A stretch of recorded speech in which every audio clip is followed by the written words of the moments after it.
Bonjour chers amis, c'est votre serviteur Clyde Salo Moucharadi pour un nouvel épisode de cette chronique Australie, RDC, Afrique. Aujourd'hui je veux parler sur la situation du changement dans les relations internationales et je vais me référer sur deux événements.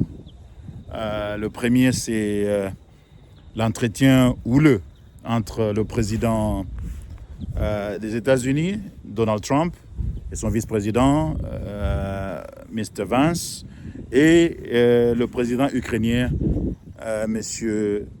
Zelensky. Nous avons tous suivi comment cet entretien s'est déroulé. C'est quelque chose qui ne s'est jamais fait, où on discute à ce niveau avec les caméras, la présence de la presse internationale et la manière dont cet entretien s'est déroulé nous a révélé qu'en fait il y a des choses qui changent dans ce monde, surtout au niveau des relations internationales. Après, il y a aussi le discours de Macron, je ne sais pas si vous avez eu la chance de le suivre, qui en tout cas vient comme une suite à cet entretien entre Donald Trump et Vladimir Zelensky, où Macron pratiquement est en train de dire que l'Europe doit maintenant compter sur elle-même, on ne peut plus compter sur les États-Unis, les alliances entre les États-Unis et l'Europe, on ne peut plus vraiment compter là-dessus. Et donc il faut une défense européenne, et la France, qui est la première puissance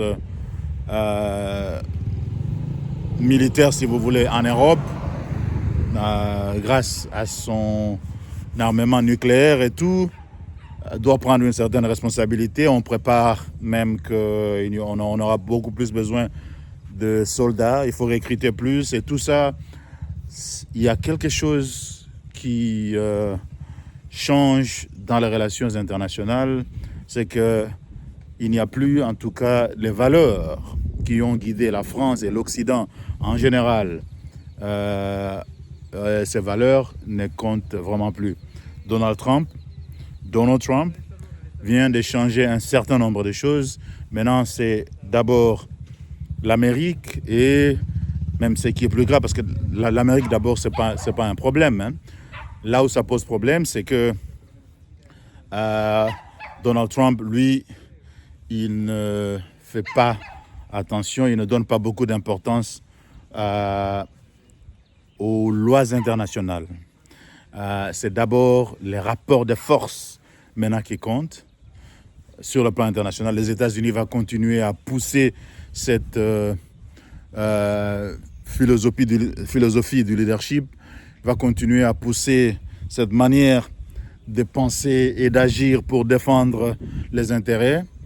Il n'a pas d'hésitation pour, en tout cas, rompre les alliances et faire des choses qu'aucun président avant lui n'aurait peut-être pas pensé, parce que là, il est en train d'imposer des tarifs à ses alliés.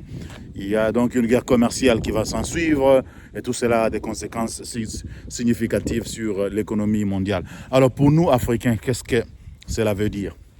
Mais ça veut dire simplement que nous devons nous attendre à des périodes beaucoup plus difficiles. C'est la fin d'une ère, la fin d'une époque, la fin d'un système où, bien qu'on sait que généralement chez les Occidentaux, dans leur rapport, c'est souvent les intérêts qui comptent, les valeurs humaines, les valeurs universelles. On en parle toujours, mais ce n'est pas tout ça qui compte. Parfois, évidemment, on privilégie les intérêts, parfois on privilégie les valeurs, parfois c'est les deux. Mais au niveau officiel, au moins, on parle des valeurs qu'on défend. Mais maintenant là, tout ça, ça ne va plus compter. Ce qui va compter, c'est le rapport de force. Donc, il faut se rendre fort, d'abord militairement et ensuite économiquement, parce que les deux sont liés.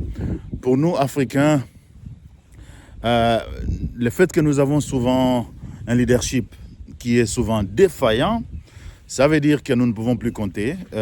Sur le plan international, les États-Unis vont faire ce qu'ils veulent. les Occidentaux en général, l'Europe va faire ce qu'elle veut. Et donc, nous sommes laissés à notre compte. C'est à la fois une bonne chose et une mauvaise chose. Une bonne chose parce que ça nous donne l'opportunité de réfléchir un peu sur ce que nous voulons, nous, comment nous, Africains, nous voulons améliorer notre manière de gérer nos sociétés, nos pays, afin que nous puissions nous suffire. Mais le problème, c'est quoi? C'est que nous avons souvent et presque toujours des leaders incompétents, des leaders qui ne réfléchissent pas de manière stratégique, des leaders qui sont beaucoup plus,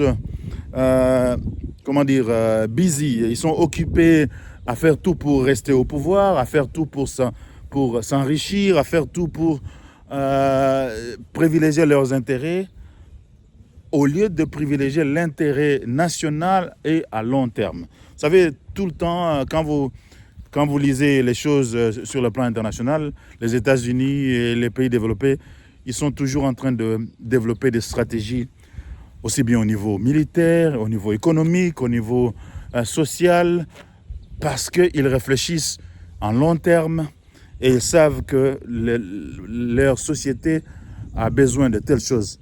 En ce moment, dans 5 ans, ça sera autre chose. Dans 15 ans, ça sera autre chose. Et donc, il faut se préparer.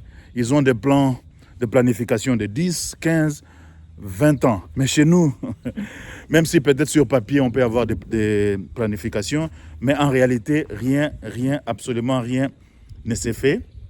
Comme, excusez-moi, avec mon truc là qui monte un peu trop. Voilà, attendez. Voilà, c'est ça.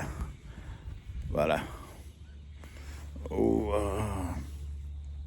Bon, je vais changer alors de ce côté pour que les choses s'améliorent un peu. Attendez. Voilà. Et donc, bien que je disais que on peut avoir sur papier des planifications chez nous, mais dans la réalité, même le budget, je parle du Congo par exemple, moi je ne suis pas sûr que le budget qu'on vote chaque jour, en fait chaque année au Parlement est en fait appliqué de manière correcte. On a des chiffres, mais dans la réalité, on ne les applique pas.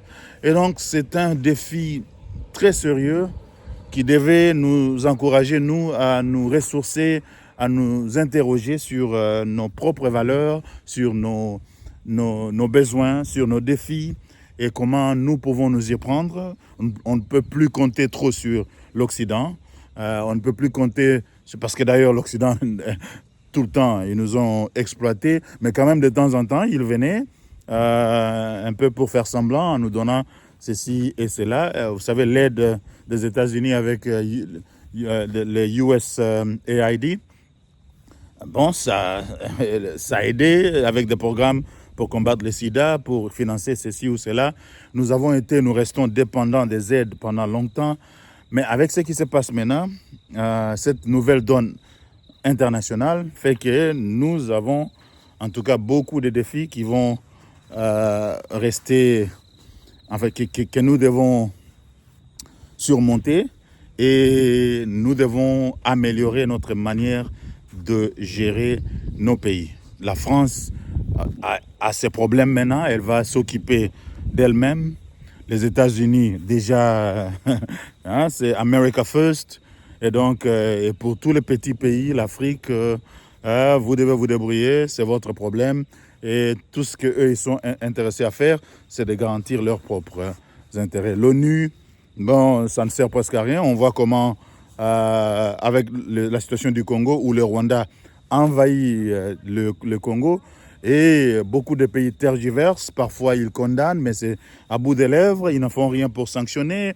Et donc tout ça, on ne peut plus compter sur personne, mais chez nous au Congo, chez nous en Afrique, avec ces dirigeants que nous avons, comment espérer un avenir meilleur?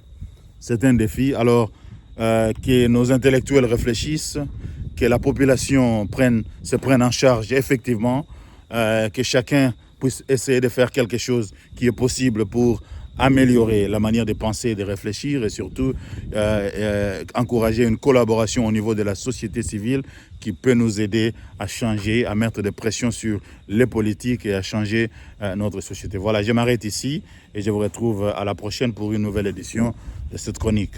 Merci. Ciao.